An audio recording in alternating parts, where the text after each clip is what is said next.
All right, welcome back, Powers on Sports Podcast. Appreciate you finding us. You're going to love this segment.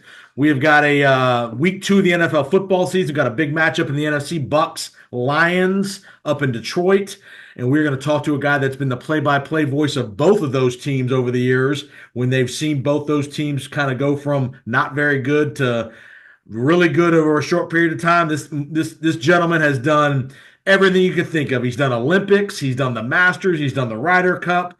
We're going to talk to Mark Champion, the former play-by-play voice of the Tampa Bay Buccaneers. Went on to a fantastic career up in Detroit with the Lions. Is the current play-by-play voice of the Detroit Pistons, which will get going here in another month or so.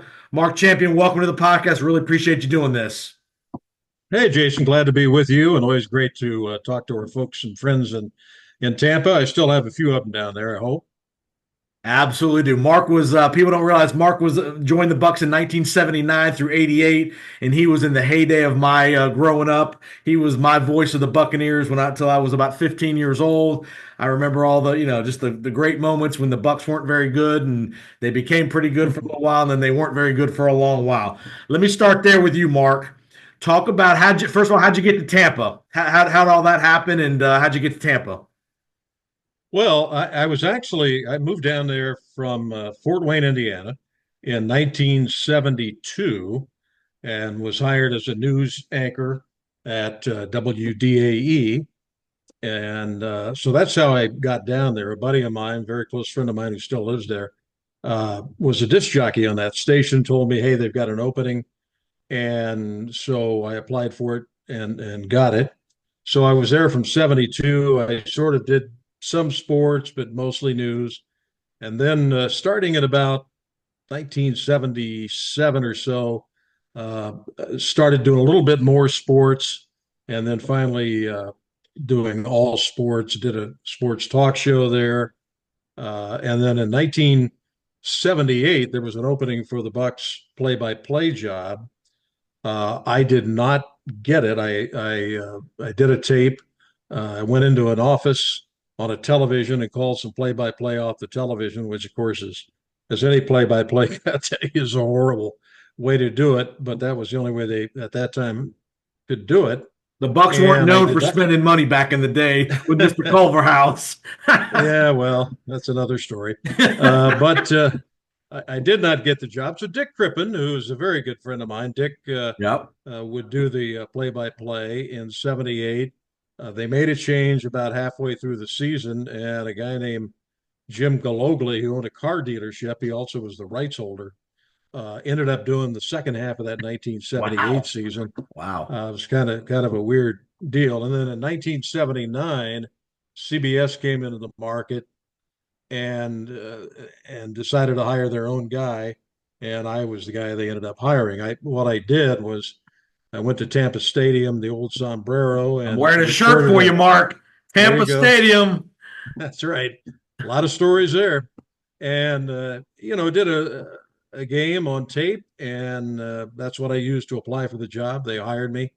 Uh, Wayne Fonts had a little bit to do with that. Wayne was an assistant Mm-hmm. with the Buccaneers during John McKay's era, but Wayne had moved up to Detroit and was initially their defensive coordinator, moved on to be the head coach. That's kind of how I worked my way eventually to I was going to Detroit. say But but there's going to be some commonalities. You go to Detroit yeah, with Wayne in yeah, the yeah. 90s. Kind of the way this business works a little bit.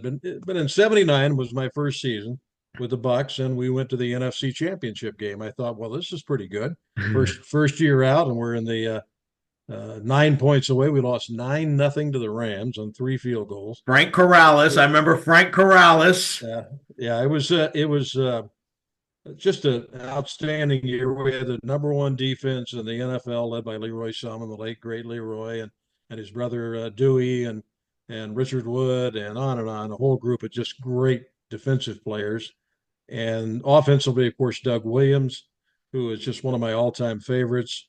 And Dougie led the way at quarterback. If you look at today's quarterbacks, their percentages have to be up in the 60s to be Right. talked about. Well, Doug barely got to 50, but he had a cannon for an arm. He was very athletic, Yep. and that didn't change until he went to the USFL and suffered a knee injury. never quite the same afterwards. But with Tampa, he was uh, he was sensational. Ricky Bell was our Yes. running back, and so on and on that group goes. But that was a lot of fun. However, that turned out to be the highlight, of my tenure there, which Talk wrapped about up Talk about the just the euphoria in this city. This was their first major sports team that they'd had other than the Rowdies soccer team. right. Just talk about that year of you could see it building throughout that year, and all of a sudden they win the first playoff game against Philadelphia. Just talk about the euphoria in the city of Tampa when the Bucs, who'd only been in existence for 4 years and had a 26 game losing streak, 4 years into their franchise, John McKay, the famous USC coach, gets him to the NFC title game. Yeah, the interesting thing about all of that is that believe it or not, there was more euphoria when the Bucs ended the 26 game losing streak, beating Hank Stram's New Orleans Saints, and then the following week that was on the road, and then the following week at Tampa Stadium they beat the St. Louis Cardinals. So they ended up that year winning 2 games in a row, Uh-huh. and that was in '77. So there was, I mean, the place just went nuts for finally getting a win and then adding to it. But yeah, the '79 season was gosh, it was a lot of fun, a lot of fun. And like I said, I mean, if this team could have scored a little bit more offensively, they would have been in the Super Bowl in 1979. I have no doubt about that. And unfortunately, they just couldn't get back there again. They had a pretty good year, I think, in '81. 81, right? Yep. Yeah. And then '82 was a strike season. I Right. think they were something like 5-4 maybe in the strike season. And it just they never quite got back there. John McKay retired after the '84 season, Right. and they brought in Lehman Bennett, and then that was just a disaster. Great guy, really nice man, Mm-hmm. but it just didn't. I don't think he was in retirement, and Hugh Culverhouse talked him out of retirement, and so they're offering him money, and so he took the job. But the Bucs ended up 2-14 in each of Yeah. those seasons. And the great story out of that was the Bucs signed a quarterback who turned out to be a Hall of Famer, Steve Young. Uh-huh. And I remember that when they brought him in, of course, he was in the USFL. They brought him in, and Lehman Bennett wanted to work him out. And we're going, work him out for what reason? Sign the guy. But it was tough on him because the rest of the team was not very good, and so he got beat up. I know he got beat up with LA in the USFL, but he And really then you got saw beat the up. famous game in Green Bay, which I know you were at, the snow game up Oh in yeah, Green Bay. yeah. The story there, we had a running back, Ron Springs, and I remember riding over on the team bus to Lambeau, and he was talking about. He says, I got to figure out a way to get thrown out of this game so I don't have to play in this weather. But it was an incredible game because the Packers quarterback, Lynn Dickey, had passed for over 300 yards in that blizzard. He just found James Lofton, it seemed, every time he looked. And I think the Bucs that day, you can look it up, but I think they only had like 60 yards of offense. Right. It was unbelievable. And then Lehman left, and they brought in Ray Perkins, Right. the late Ray Perkins, and you got Vinny Testaverde in '87, Mm-hmm. and then I left after the '88 season. So a lot of fun. I mean, I got to be very close friends with John McKay and his family, and my best buddy at that time was his son-in-law, and so we a lot of stories. Was over at his house a lot, and I loved the man. I know he Yep. wasn't well liked in some corners. I know Tom McEwen didn't care for him much, but he was a great guy, funny guy, and I enjoyed being around him. Talk about so you go to Detroit in 89 after the 88 season. Talk about, the challenges of broadcasting a team that's not very good. The Lions weren't very good at that early stages. They got better in the early 90s with Coach Fonts and Barry and all those guys. But just talk about the challenges of calling games when the team's just not very good.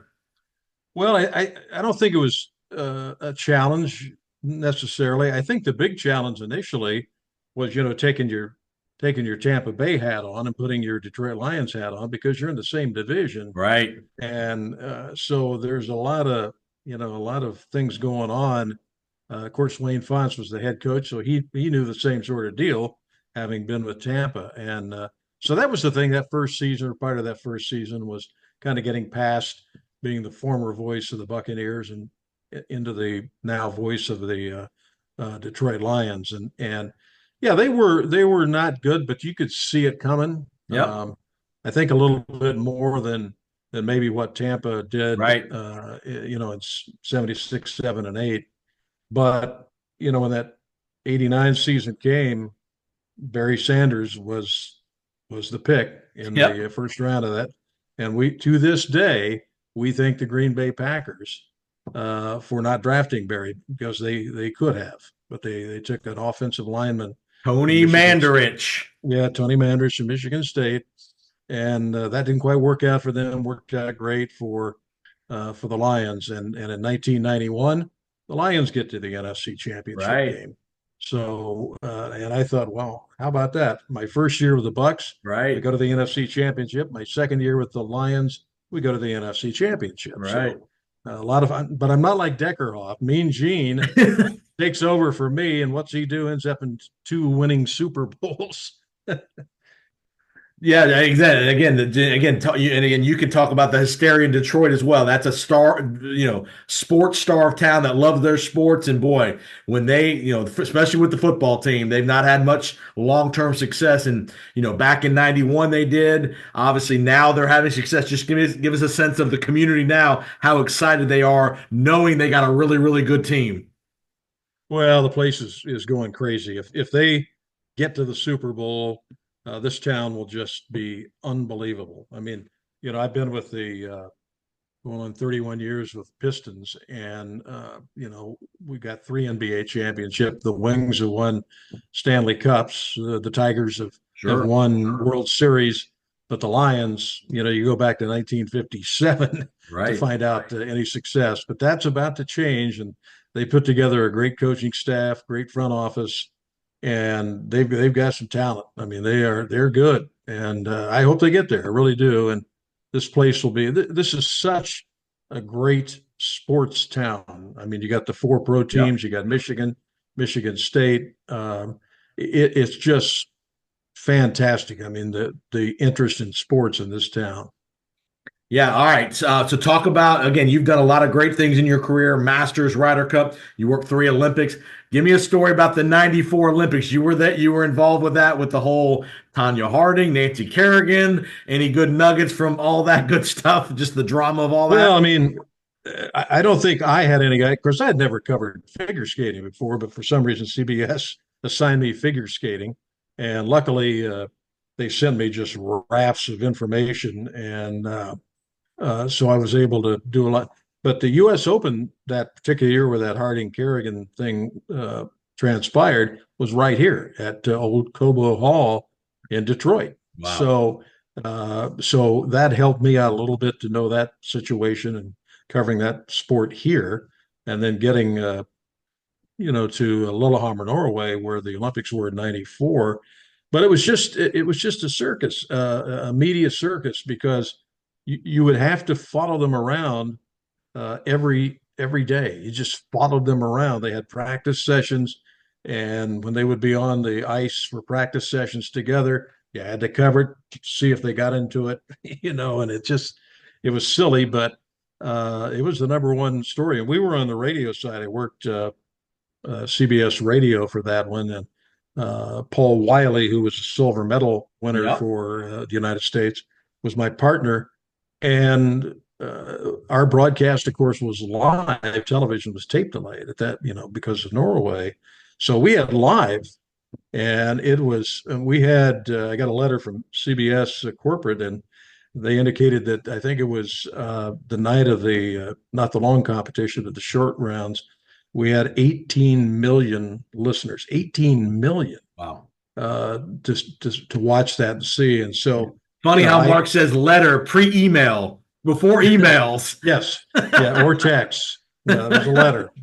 which is good. I got it framed somewhere. So, That's great. um, but it was just a circus following those two, and I would try to just sort of paint that picture and let Paul handle the technical side of figure skating. You know, I didn't know a triple jump from a triple sow cow from a a From a Guernsey fullback cow. dive. Yeah, exactly. But again, we had cheat sheets on what their jumps were going to be. I mean, we had so much information; it was incredible. But I let Paul do the technical stuff, and I just sort of painted the picture and Yep. what happened. I mean, Tonya had the issue with her boot; the strings broke or something, and so she was causing a ruckus with that. And then it went off. It went off okay. Neither one of them won the gold. Right. Russian skater won the gold, Oksana Bayul, Yes. and so that sort of was kind of a downer because you were hoping. I mean, Tanya was awful. I mean, she was just I forget where she finished. It wasn't. I want to say something like maybe eighth or ninth or Yeah. something. Right. But Nancy, of course, won the silver. So yeah, that was fun. And they brought me 92 was in France, and that was just figure skating. There was no drama. And then in 98, same sort of thing. It was just figure skating. So but 94 was, it's one of those things in this career. If you're in this career long enough and you get some opportunities, you get involved in those things. I mean, I did a Masters tournament for CBS Radio. Was on a couple of the holes, and it was 1997, and that was Tiger Woods' very first Wow. Masters Wow. championship. Wow. So those type of things. I did a game for Westwood One, which took over CBS Radio. Westwood One, and it was the first regular season game outside of North America. It was over at Wembley Stadium, the old Wembley Stadium. Football. Yep. So, Football. Yep. again, you have these opportunities that come your way occasionally, and it's a lot of fun. I love what I do. Talk to me about calling an NBA final. You've been there when your team has won the world championship and have cut down the necks. Just talk about the excitement of that and just being a part of that. I mean, you're a part of the team for 82 games a year. Just talk Yeah, about that. yeah. Well, that's an interesting story because, of course, I wasn't doing the Pistons when they won the back-to-back championships, the bad boys. Uh, I took over doing a portion of the Pistons schedule. I was doing both Lions and Pistons starting in 90-91 season. So the '04 would have been my first, but our play-by-play guy George Blaha is a terrific play-by-play guy, and he does Michigan State football in addition to the Pistons. He had it in his contract ahead of me, had been there for a long time, that whenever the playoffs got to a point where it was only network television, he didn't do the TV, but he bumped whoever was doing radio. So I never got to do the NBA finals. I watched it. I never got to do it. And just one of those things, nothing I can do. So, no sense getting angry about it. But disappointed. Yeah, it was disappointing. I did a couple of the games in the opening rounds, and the rest of the time I was a viewer. But you're just as much invested. I mean, you put in all the hard work Yeah, and the yeah, labor yeah, throughout the year for yeah, sure. yeah. It's fun, and we're going through a downside right now. Hopefully, we're getting Yep. ready to head back uphill, and new coaching staff, new front office, and some new players. So hopefully, we'll get her turned around. But it's fun. I love that. I grew up in Indiana, and so basketball's in my blood, and so it's fun for me to do basketball, and with that, it's a little different maybe than the other sports, maybe baseball, but you get. I work for the team. I don't work for a radio station or Right. whatever. I work for the team, so I get to know these guys. I get to know all the players around, and I've been doing it long enough that every team has somebody I know, or a coach, or a former coach, or so that makes it a lot of fun. One more question, I'll get you out of here. Talk about the fine line you have to do as a broadcaster to try to call the action like it is, but yet not Yeah, be too much of a homer on the one homer. side. Yeah. Yeah, I mean, you have to call what you see and be honest what you see, but not be too much of a, you know, Yeah, no, there's no question. I never felt I was a homer, and in fact, uh, they used to when I decided to go full when I went full time with the Pistons. They didn't renew my contract with the Lions. There was a lot of talk that, well, it must have been because you were too critical. Well, it had nothing to do with it. As is always the case in this business, it comes down to money. So I never even thought about that. I just see I work for the team, so I know there are certain lines you don't cross. But if a guy's having a bad game, if the guy makes five straight turnovers, you got to point it out. You don't have to beat him up, but you got to point it out because Sure. our sports fans are so intelligent when it comes to it. I mean, you can't fool them on anything, Right. and so we try to be as honest as possible. And we're not going to get on the air and say, when are they going to fire this coach? Right. Obviously, I wouldn't have a job the next day. Correct. So it's a little, when you've been doing it as long as I have, you kind of feel out where the spots you can be critical and spots, don't beat them up. We've got such a young team. I don't beat up kids who are 19, 20, and 21 years Sure. old trying to play in the NBA. They're going to make mistakes. And I don't even worry about that now. Well, Mark, I never had a front office person, a coach, ever come to me and say, "Hey, dial what are it you down. doing?" Yeah, what are you The doing? only Right. the only guy who did, and it was actually his wife, was Steve Wilson, who was the center for the Buccaneer team Yeah.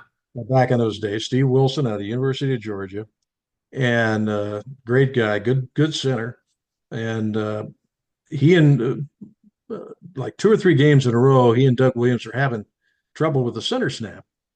And for whatever reason, I don't know. So I mentioned it. We talked about it, and his wife was listening that particular day, and she was all upset. So she went to Steve, and I don't know what she told him. So I'm sure it was embellished a little bit. And so, that next day when I'm in the locker room, he comes up to me, and I go, "Uh-oh, what did I do?" And he comes up, "Hey, what do you say?" This, that, and the other. And I explained my situation. He said, "Oh, okay."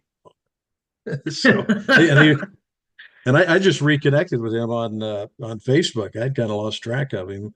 I know he had some things come up in his life, but he seems to be doing really well now. Well, Mark, it's been a real pleasure, man. You were the voice of my youth growing up as a Buccaneer fan. I still remember the David Logan touchdown in the Silver Dome that Oh clinched the yeah, division title. So yep, hopefully, yep. I know you were on the call for that as well. Another Yeah, great guy. I know David Logan was in the media for a long time down here as well. I knew David. I know he passed away, and that's a sad thing. You reach my age, and now some of the players, Leroy is gone, Dave Logan is gone. I think there's a couple more on that Right. team. Ricky Bell passed away, Ricky Bell obviously. passed. That was a sad, sad story because he was one of the nicest people Yeah. you would ever know. And he was an unfairly criticized because no one knew about his health situation Sure. until they eventually, so they had to do the trade, send him to San Diego, and it just, went downhill from there. But what a great guy he was. But yeah, some of those guys are passing away. I mean, shoot, some of those guys are almost my age. I mean, Right. I'm 74. Some of those guys are in their upper 60s, at For least. sure. For sure. And So obviously all the stuff. Father time always wins. Well, Mark Champion, keep up the great work with the Pistons. You got a great voice. And again, remember all the holy mackerels and all that great stuff back in the day. And Yeah. really It should be appreciate fun. really Should be appreciate the fun down time. here. Yeah, it should be fun down here Sunday. And I still pull for the Lions, and even though I don't really have any connections there anymore, Yep. they've turned over the entire team and front office and everything. But hope they do well. But the Bucs, they're still, you don't take them lightly. That's right. That's right. Well, Mark, appreciate the time. Awesome Okay. catching up with you, and I really appreciate it. Okay, Jason, take care. See you down the road.